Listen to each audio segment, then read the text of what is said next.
Mateo capítulo 9, del 35 al 38. Ese es el pasaje de nuestro sermón. Voy a leer la palabra infalible y santa de nuestro Dios. Se titula La mies, la cosecha es mucha. Recorría Jesús todas las ciudades y aldeas, enseñando en las sinagogas de ellos y predicando el evangelio del reino, y sanando toda enfermedad y toda dolencia en el pueblo. Y al ver a las multitudes, tuvo compasión de ellas, porque estaban desamparadas y dispersas, como ovejas que no tienen pastor. Entonces dijo a sus discípulos: a la verdad la mies es mucha, mas los obreros pocos. Rogad pues al Señor de la mies que envíe obreros a su mies. Amén. Oremos para pedir la ayuda del Señor. Señor, gracias por este momento de acercarnos a tu palabra. Tu palabra es perfecta. Tu palabra hace entender a los simples. Y tú nos hablas a través de ella. Con ella nos nutres. Con ella nos fortaleces, nos exhortas. Con ella guías nuestra vida. Concede pues que tu espíritu de sabiduría se derrame en nosotros para comunicar tu palabra con fidelidad y recibirla con corazones alegres. En Cristo Jesús oramos. Amén. Amados hermanos, el Señor Jesús está ministrando en el norte de Israel, en la región de Galilea. Y con nuestro pasaje, Mateo el evangelista, que va narrando el ministerio de Cristo, llega al final de esta parte del ministerio de Jesús. Es una parte muy interesante. Y entre todas las cosas que hace Mateo, es que nos provee de un resumen de su ministerio, del ministerio de Jesús. No es la primera vez. Ya en Mateo 4, si ustedes se dan cuenta, él ha proveído un resumen del ministerio de Jesús en el versículo 23 al 25. Jesús recorría toda Galilea, enseñando en las sinagogas de ellos y predicando el evangelio del reino y sanando toda enfermedad y toda dolencia en el pueblo. Y ahora llegamos a Mateo 9:35 y prácticamente escuchamos las mismas palabras, el mismo resumen. Pero Mateo nos comunica algo muy importante en estos resúmenes que da del ministerio de Jesús. Él nos dice que Jesús recorría todas las ciudades y aldeas. Lo primero que Mateo llama a nuestra atención es la actividad de Jesús. Él estaba siempre ocupado. Jesús, niños, no era flojo. Él trabajaba duro. Jesús no tenía carros, coches en ese tiempo. Él se transportaba casi siempre a pie, caminando. Él no tenía botas como tenemos nosotros, ¿verdad? Ni tenis con gomas especiales. Ellos usaban huaraches, sandalias, chancletas en ese tiempo. Y nuestro Señor, sí hermanos, nuestro Señor caminaba. A donde iba, caminaba. No nada más iba a algún lugar. Nos dice que Él recorría todas las ciudades y aldeas. Noten, todas las ciudades y aldeas. Esa palabra todas es una palabra clave aquí porque denota el carácter comprensivo del Señor Jesucristo. Él no dejaba, por así decirlo, sin visitar un lugar. Él no decía: solamente iré a las ciudades grandes y no a los chicos, a las chicas. No, él iba y desempeñaba un ministerio urbano y rural, para usar una terminología moderna. Él hacía ministerio en las ciudades, pero también hacía ministerio en las aldeas, en los pueblos, en las villas. Y de esa manera Jesús nos enseña una lección importante: estar ocupados en el ministerio y además que el evangelio debe ser llevado a todos los lugares, lo cual significa a todo tipo de personas, a ricos y a pobres, a sanos y enfermos, no importa la condición social, política, económica o religiosa. El evangelio debe ser llevado a todos. El evangelio de Cristo era un ministerio comprensivo. Pero ¿cómo hacía Cristo su ministerio? Eso es muy importante, porque nosotros no vamos a desarrollar nuestro ministerio según nuestra propia sabiduría humana, según nuestros propios métodos humanos. Muchas iglesias y líderes de iglesias consultan manuales de misiones, pero nunca consultan el ministerio de Jesús. Y entonces se dan cuenta ustedes, porque tenemos diferentes trasfondos, que en muchas iglesias parece que el mundo se ha metido con sus técnicas y sus métodos y sus formas de trabajo. Ha invadido a la iglesia y los pastores y líderes quieren implementar los mismos métodos del mundo para atraer a la gente. Pero no debemos hacer eso nosotros. Jesús nos enseña que Él en su ministerio hacía 3 cosas. Noten: enseñando, predicando y sanando. Enseñando, predicando y sanando. La enseñanza, hermanos, es muy parecida a la predicación. Pero ustedes pueden darse cuenta que en la enseñanza uno ocupa más tiempo, ¿verdad? Y uno puede ir analizando palabra por palabra, como lo hacemos los miércoles y los viernes. Profundizamos más. Se abre la plática a comentarios, a preguntas, no en la predicación oficial de la palabra de Dios como en este momento. Entonces, en todo ministerio eclesiástico debe existir la enseñanza y la predicación de la palabra de Dios. La enseñanza porque, como algunos teólogos de la iglesia han dicho, la iglesia es una escuela, la escuela de los hijos de Dios, donde nadie se gradúa. Todos necesitamos aprender cada día de la enseñanza de Dios a través de su iglesia. Es una escuela donde nacemos y morimos también. Nadie puede decir, ya conozco toda la Biblia y no hay necesidad de que me enseñen. No, la vida cristiana, entre otras cosas, se caracteriza por aprender, por recibir instrucción. Entonces debemos leer la palabra para que así cuando venimos al servicio de adoración y el pastor predica, uno puede entender un poquito mejor porque se ha ido informando mediante la lectura de la palabra en la semana. Pero Jesús enseñaba ¿dónde? En las sinagogas, es decir, en los templos judíos. Él iba allí y enseñaba. Y este dato es interesante, hermanos, porque los judíos en la sección anterior han rechazado a Jesús. Los fariseos y los escribas, que eran precisamente los maestros de las sinagogas, cuando veían el ministerio exitoso de Cristo y que las multitudes seguían a Cristo y cómo Cristo expulsaba a los demonios, ellos dijeron así en el versículo 34: por el príncipe de los demonios, echa fuera los demonios. En otras palabras, estaban acusando a Cristo de estar íntimamente asociado con Satanás para poder expulsar a los demonios. Querían detener el ministerio de Cristo. No querían que la gente siguiera a Cristo, porque ellos se daban cuenta que ya no lo seguían a ellos.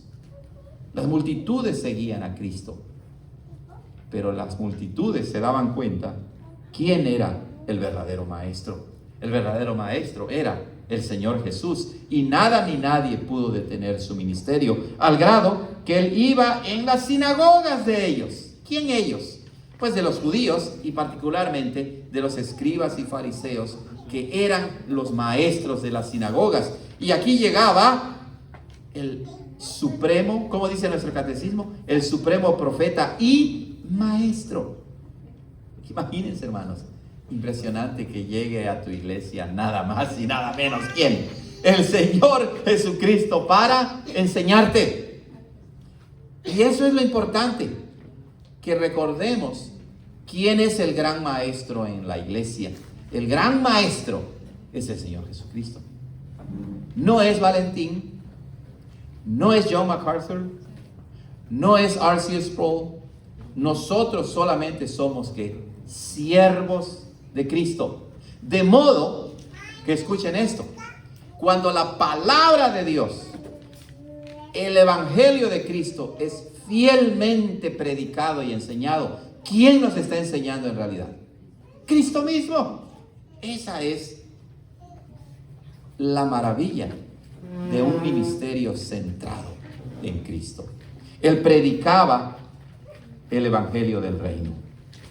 Jesús enseñaba y predicaba, proclamaba. La palabra predicar se puede traducir también como proclamar, anunciar.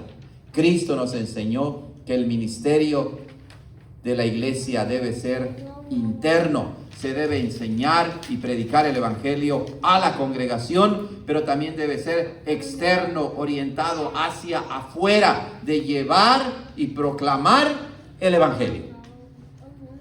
Noten cómo Mateo el evangelista une enseñar y predicar con el evangelio del reino. En otras palabras, ¿cuál es el contenido de la enseñanza y de la predicación de Jesús? El evangelio del reino.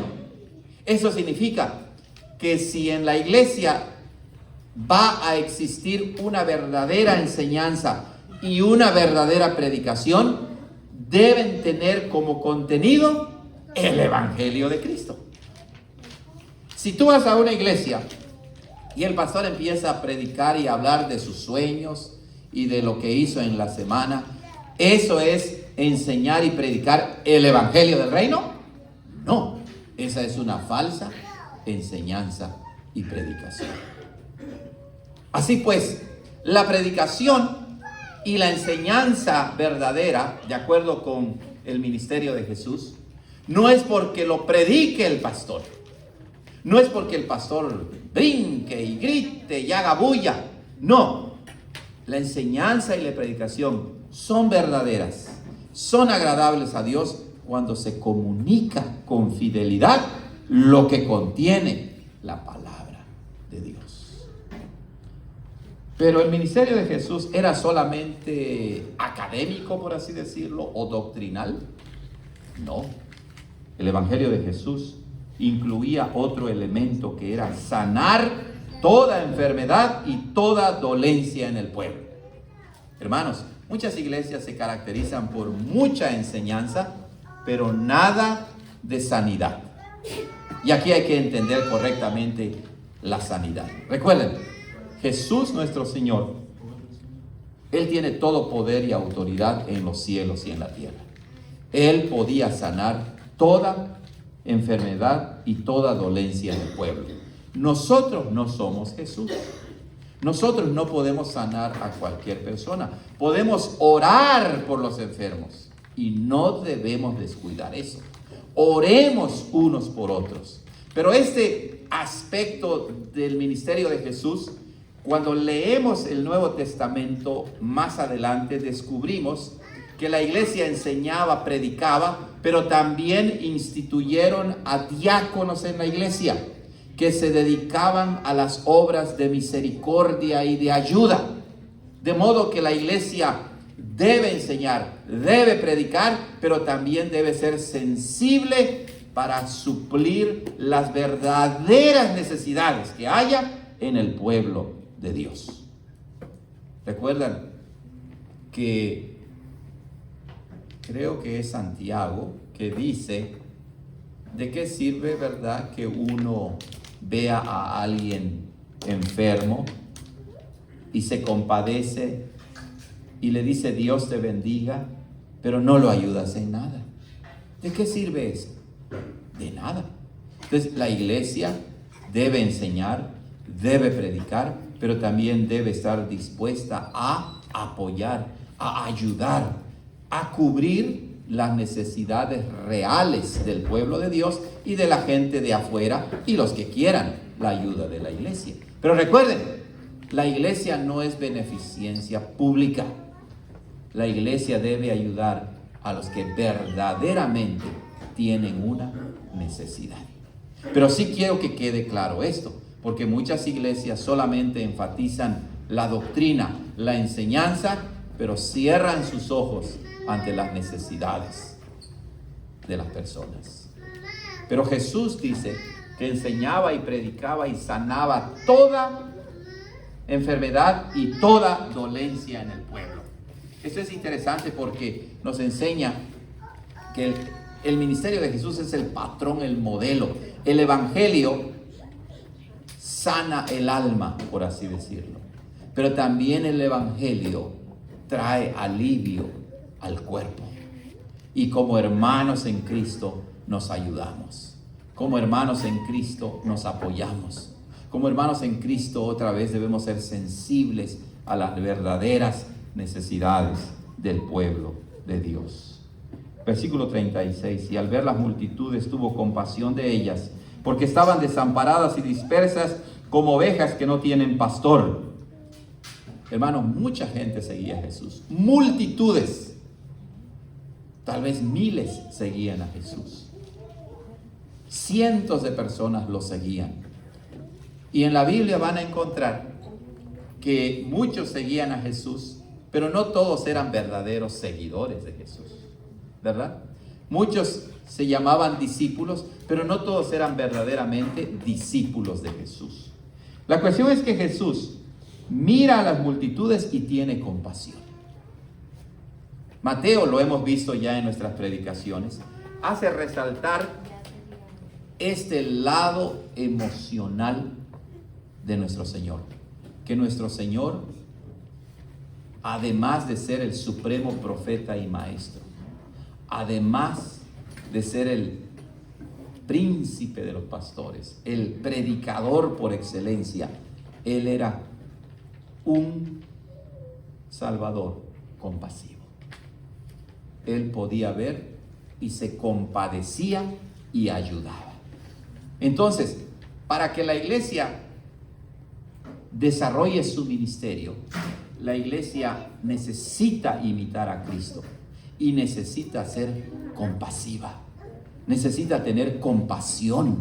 Eso es interesante porque en nuestra sociedad actual, en nuestra sociedad hispana particularmente, el tener compasión o el ser sensible hacia los demás es como una marca de debilidad, especialmente en los hombres, ¿cierto o no? Pues el hombre es macho, el hombre es fuerte, pero no, nuestro Señor no era así.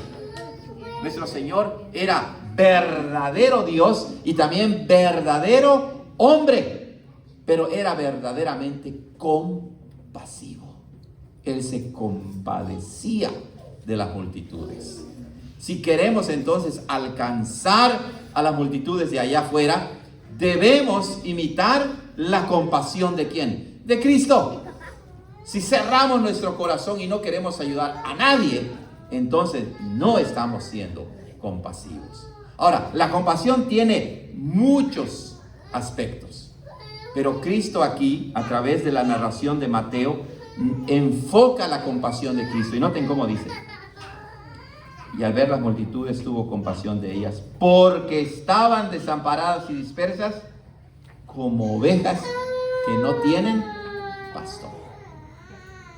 Otra vez, ¿Cristo se compadecía de los enfermos? Sí. ¿Cristo los ayudaba? Sí.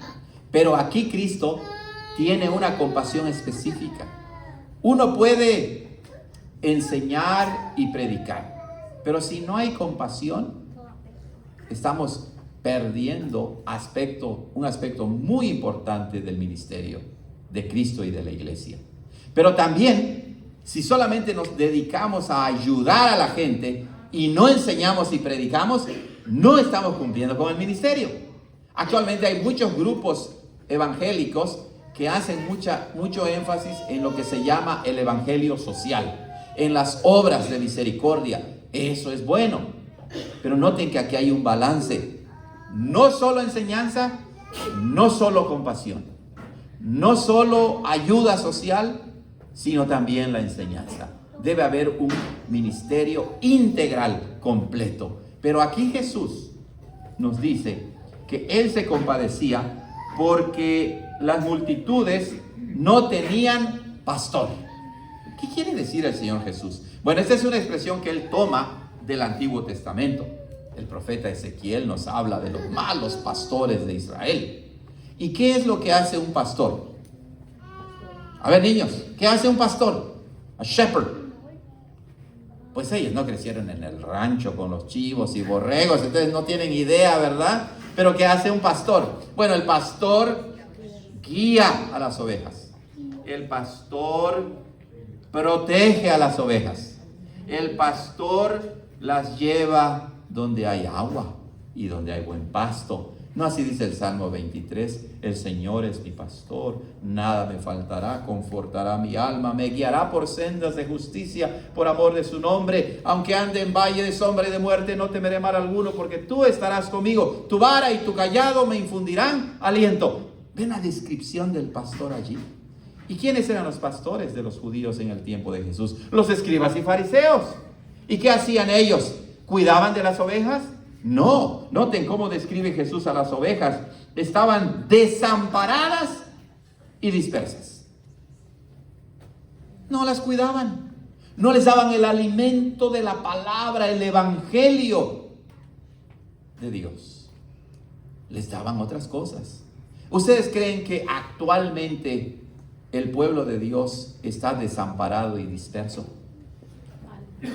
¿Verdad que sí? ¿Ustedes creen que muchos pastores en la actualidad, en lugar de trabajar como pastores, parecen lobos? ¿Verdad que sí?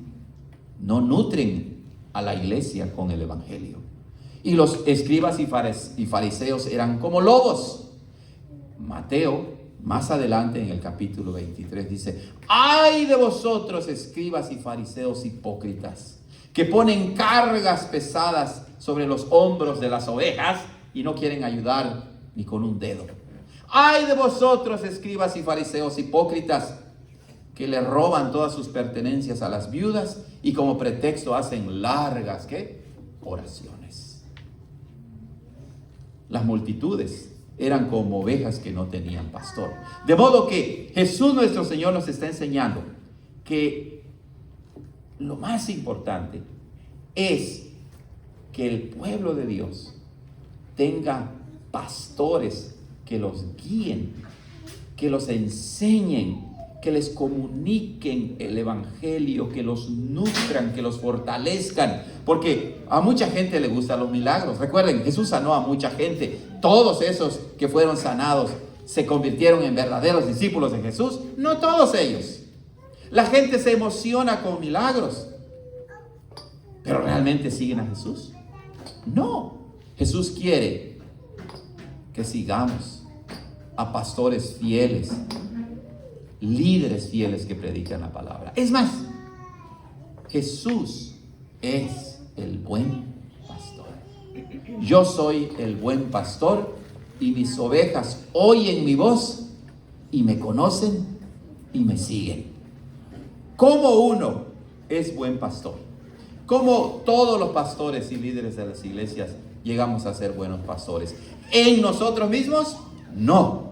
En nosotros mismos, hermanos, somos malos, somos imperfectos, tenemos muchos errores, pero cuando enseñamos con fidelidad el evangelio de Jesús y seguimos el ejemplo de nuestro gran pastor, entonces a través de pastores subordinados, débiles y pecadores como nosotros, Cristo está siendo el pastor de su iglesia.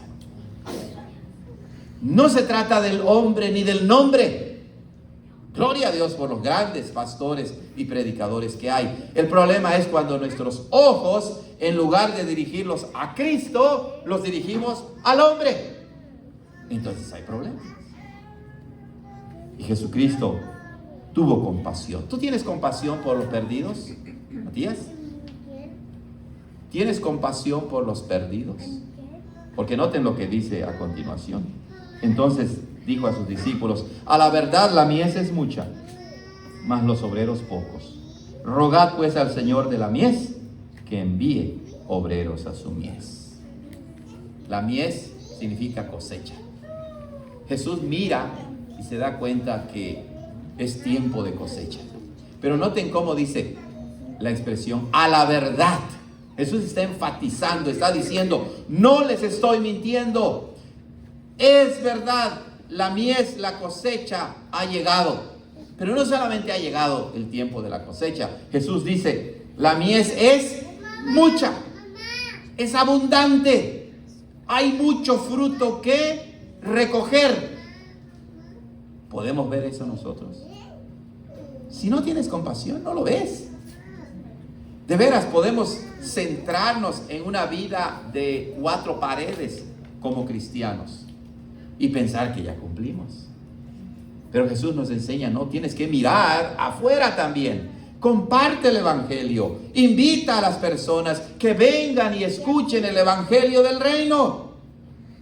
Dice Jesús: los obreros son pocos, los trabajadores son pocos. Cuando llega el tiempo de la cosecha, ¿qué hacemos? Vivimos en el Valle de San Joaquín, donde hay muchas plantaciones. Cuando llega el tiempo de la cosecha, ¿qué hará el patrón? ¿Se sienta y se cruza de brazos? No, ¿verdad?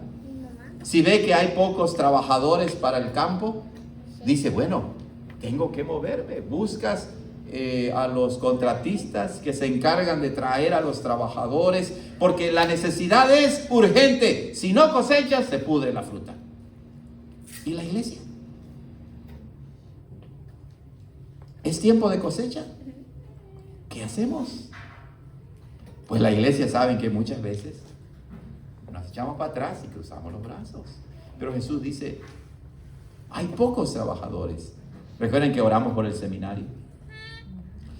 Oremos por los estudiantes del seminario. Que el Señor los prepare, los capacite y los envíe.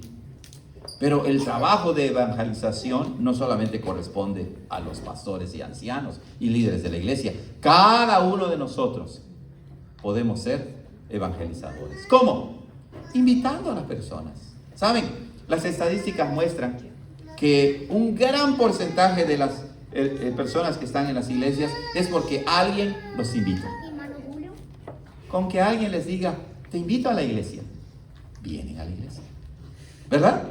Vienen a la iglesia. Entonces, no tengamos temor, hermanos. Compartamos, invitemos, porque la mies, la cosecha es abundante. Veamos el sentido de urgencia. Pero recuerden, si no tenemos compasión por los perdidos, no lo haremos. Y dice Jesús: rogad pues al Señor de la mies que envíe obreros a su mies. Oremos. Antes de empezar una misión, ¿qué debemos hacer? Orar.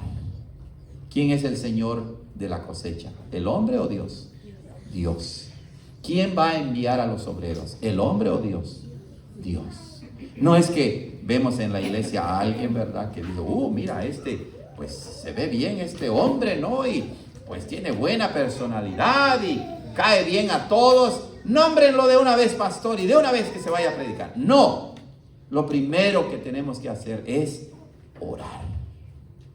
Si queremos que la misión sea exitosa, debemos orar. Pero hermanos, es que es urgente. Vamos, no. El Señor lo dice: primero, ora. Sí, hermanos, tenemos que orar para comprender que la cosecha es de Dios, no nuestra. Y a veces los obreros que se enviarán, muchos de ellos van a recoger poco fruto. Muchos van a recoger mucho fruto. Eso depende de quién, de Dios. Así lo dice Pablo. El apóstol Pablo dice: yo sembré, Apolos regó, pero el crecimiento lo da Dios.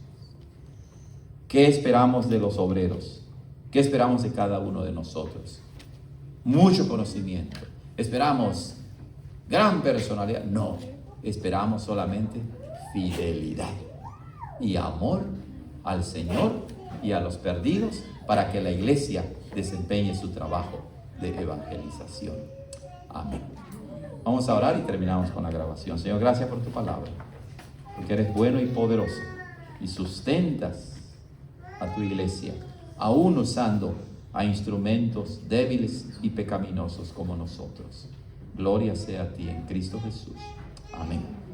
Hermanos, se nos acaba el tiempo.